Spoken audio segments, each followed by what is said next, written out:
Class 8 C student of Saint Joseph School Jhajha. जैसा कि मैंने कल आपके पाठ पुस्तक पाठ नंबर 6 आखिरी पत्ता का कुछ भाग को पढ़ाया था।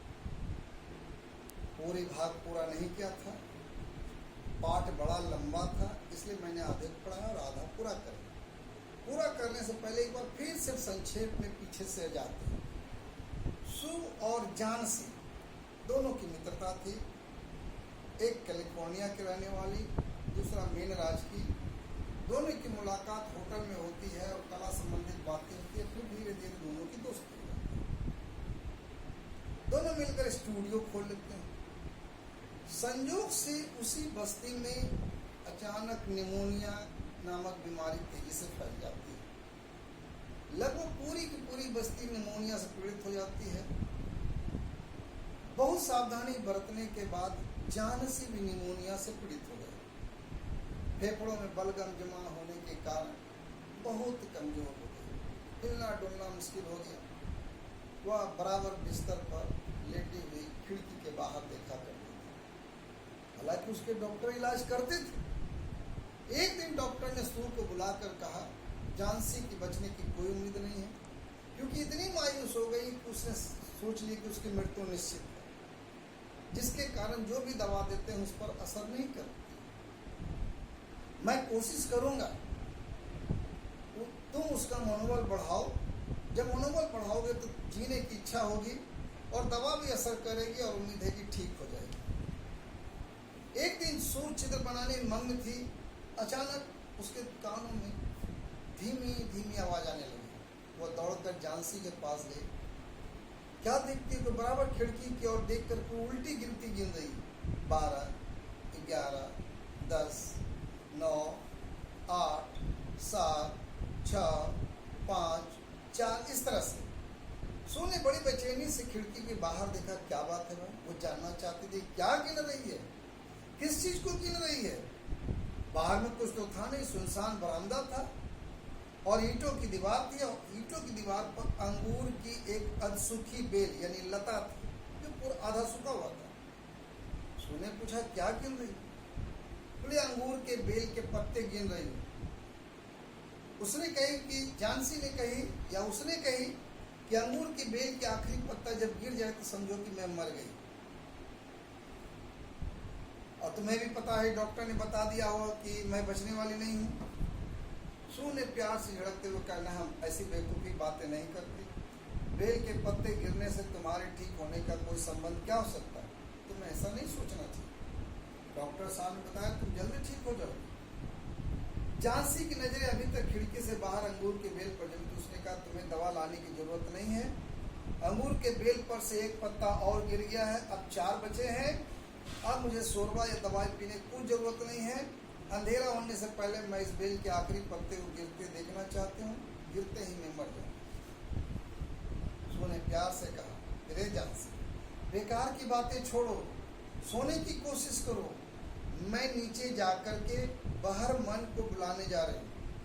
मैं उसे अपने चित्र का मॉडल बनवाना है। मैं जानना चाहती हूँ जब तक मैं ना लौटूं तब तक ये अपनी जगह से हिलना मत। यहाँ तक मैंने कल पढ़ाया था, अब आगे चलते हैं। बहरमन एक चित्रकार था। उसकी उम्र 60 साल से ज़्यादा थी और अच्छा चित्रकार भी था। वह जानसी और सू वाले मकान के सबसे नीचे मंजिल पर आता था। तीसरे मंजिल पर, वो सबसे नीचे मंजिल पर। उसकी माइकल एंजोली जैसी दाढ़ी थी, लंबी लंबी दाढ़ी। वह कला के क्षेत्र में असफल हो चुका था, यानी जो कला था उसके पास, उसमें उसे प्रसिद्धि नहीं पाया, ख्याति नहीं पाया, उसके काम नहीं चले। वह सदा अनोखी कलाकृति बना चाहा, ऐसा कि कोई नहीं बना रहे, अनोखा, जो दिखने में अनोखा लगे, परंतु वह कभी शुरुआत नहीं कर पाया। वह केवल विज्ञापन आदि के लिए चित्र बनाता था। एडवर्टाइजमेंट जिसको कहते हैं आज के क्षेत्र में, विज्ञापन के लिए चित्र बनाता था। चाहे बहुत सारा लोग टीवी में देखते हैं, मोबाइल में देखते हैं, दीवारों पर देखते हैं विज्ञापन कोई वस्तु का, चाहे सर्फ हो, चाहे साबुन हो, चाहे खाने पीने का सामान हो, चाहे कपड़े का हो, उसी विज्ञापन का चित्र बनाता था। बहरमन बड़ा गुस्से टाइप का आदमी था, बड़ा गुस्सा आता था, बार बार में गुस्सा हो जाता था, बात बात में। जब चाहे कोई देखा, कुछ बोला, गुस्सा हो गया।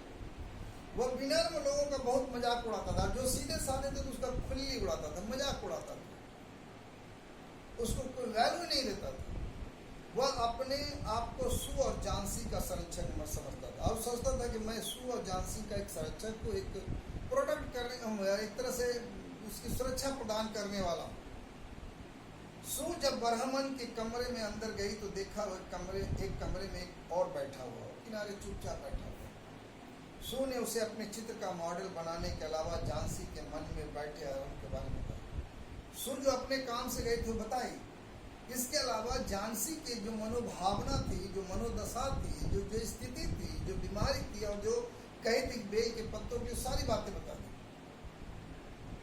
बूढ़े बहारमन ने जब यह सुना तो गुस्सा हो गया, क्रोधित हुआ, बोला क्या संसार में ऐसे लोग हैं, क्या संसार में ऐसे लोग पाए जाते हैं जो मरने की मूर्खतापूर्ण बात इसलिए करते हैं कि अंगूर के बेल के पत्ते गिर। ऐसा कौन हो सकता है कि बेल का पत्ता गिर जाएगा और मैं मर जाऊंगा? ये तो मूर्ख वाली बात हो गई। मैंने अपने जीवन में ऐसी बातें कभी नहीं सुनी। तुम उसके दिमाग में ऐसी बातें क्यों आने देती हो? तुम तो उसकी सहेली हो, तुम ऐसा क्यों सोचती हो? उसका मनोबल बढ़ाओ, उसे हिम्मत दो, और सूखे बेल पत्ते गिरने से वो नहीं मरने वाली, उसे बताओ। सू ने कहा जानसी बहुत बीमार है तथा कमजोर भी बहुत हो गई है। बीमारी के वजह से उसके दिमाग में उल्टी सीधी बातें आने लगी। चूंकि बीमार है और सोई रहती है, पड़ी रहती है, खिड़की के बाहर देखी रहती है, दिमाग में वही सब आते रहता है। जब सू और बहारमन जानसी के कमरे गए तो जानसी सो रही थी। सू ने खिड़की पर पर्दा गिरा दिया और बहारमन दूसरे कमरे में चले गए। अगली सुबह जब सू कर उठे तो उसने देखा जानसी लगातार खिड़की पर लगे हरे पर्दे की ओर देखे जा रही। अगली सुबह जब नींद टूटी, सू उठी तो क्या देखती है, जानसी लगातार खिड़की पर लगा जो पर्दा था, जो पर्दा लगा दी गया उसके ओर देखे। इसे हटा दो, मैं बाहर देखना चाहती हूँ, उसने धीरे से लेकिन आज्ञा भरे स्वर में सू से कहा। धीरे से लेकिन एक ऑर्डर सू को दिया, जो तुम पर्दा खिड़की पर लगाई उसको हटाओ, मैं देखना चाहती हूँ। सू ने खिड़की से पर्दा हटा दिया। भयंकर बारिश और तेज हवा के बावजूद अंगूर का बेल पर एक पत्ता अभी तक लगा हुआ था। इतनी आंधी आई, इतनी पानी पड़ी, लेकिन अंगूर के बेल के पर जो था उसके ऊपर एक पत्ता जो लगा हुआ था अभी भी था, मौजूद था, वो गिरा नहीं था। वो टहनी के साथ चिपका हुआ था और उसका रंग गहरा हरा था। ऐसा नहीं कि वो सूख करके खत्म हो गया, ऐसा नहीं था, पर उसके किनारे पीले होकर थोड़े मुड़ गए थे। लेकिन पत्ता का किनारे जो पीला होकर के वो मुड़ गया था, लेकिन गिरा नहीं था। जानसी ने कहा यह आखिरी पत्ता है, मैंने सोचा था रात में जरूर गिर गया होगा।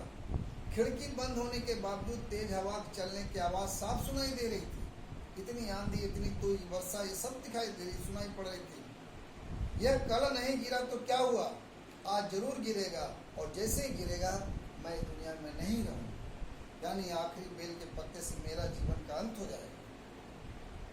सू जानसी को समझाती रही, लेकिन जानसी पर कोई भी असर नहीं हुआ। उसका तो एक ही था, पत्ता गिरा मैं मरी। पूरा दिन बीत गया, शाम होने पर भी एकमात्र पत्ता बेल पर जैसे का तैसे लगा रहा, वो नहीं गिरा। रात होते तेज हवा फिर चलने लगी, बारिश बहुत जोरों से हुई। सवेरा होते हुए जानसी ने फिर सू को कहा खिड़की के पर्दा हटा दो। जैसे सुबह हुआ, रात में आंधी पानी जो आया सो आया, पर्दा लगा दी गई थी, पर्दा फिर हटाने को कहा। सू ने जब पर्दा हटाया तो जानसी ने देखा अंगूर के बेल पर लगा एकमात्र पत्ता अभी भी टिका हुआ है, जैसे कि तैसे लगा हुआ है। जानसी बहुत देर तक पत्ते को देखते रही, तब उसने सू को आवाज लगाई। सू उसके लिए रसोई घर में शोभा बना रही, यानी उसके लिए कुछ खाने पीने के जो भी होगा बनाई। जानसी ने कहा सू मैं बहुत ही खराब लड़की हूँ, पता नहीं क्या कारण है, आखिरी पत्ता कब तक बेल से लगा हुआ है। अब मैं जान गई कि मरने की इच्छा करना बुरी बात है। बेल का पत्ता अब गिरेगा तब मरूंगी, अब गिरेगा, लेकिन ऐसा नहीं है। दोपहर के समय डॉक्टर साहब जानसी को देखने आए, जांच करने आए। जब डॉक्टर साहब उसे देखकर जाने लगे तो सू बहाना बनाकर डॉक्टर साहब के पीछे पीछे कमरे में बाहर। डॉक्टर साहब ने सू से कहा अब जानसी के बचने की काफी उम्मीद है, उसमें हिम्मत आ गई है, मनोबल बढ़ गए उसके। ठीक से देखभाल करने से तुम इसे बचाने में सफल हो जाओगे। थोड़ी सी और उसकी मनोबल बढ़ाओ, जीने की इच्छा को जागृत करो। अच्छा चलता हूँ, मुझे नीचे जाकर दूसरे मरीज को देखना है। तुम्हारे इस मकान की निचली मंजिल पर बरहमन नाम का जो कलाकार रहता है, उसे निमोनिया हो गया। वह बूढ़ा व्यक्ति है, शायद रोग को बर्दाश्त नहीं कर पा रहा है और उसके बचने की कोई आशा नहीं। अगले दिन डॉक्टर साहब फिर आए। उन्होंने झांसी की जांच करने के बाद कहा, झांसी खतरे से बाहर है, तुम्हारी सेवा और देखभाल से वह ठीक हो गई है, अब ऐसा कुछ भी नहीं होगा कि उसकी मौत हो जाएगी। उससे अगले दिन सू ने झांसी को बताया, बरहमन की आज अस्पताल में निमोनिया के कारण मृत्यु हो गई। उस चित्रकार की मृत्यु हो गई। वह केवल 2 दिन पहले ही बीमार हुआ था। चौकीदार ने परसों सुबह बरहमन को दर्द से छटपटाते हुए देखा था। उसके जूते और कपड़े गीले थे। लोगों को पता नहीं था कि सारी रात वो कहाँ रहा, क्या कर रहा था, नहीं मालूम, और कैसे इतना भीग गया। लेकिन आज सुबह चौकीदारों के बरामदे में एक लालटेन और एक सीढ़ी मिली और एक प्लेट मिली जिसमें हरा और पीला रंग लगा था।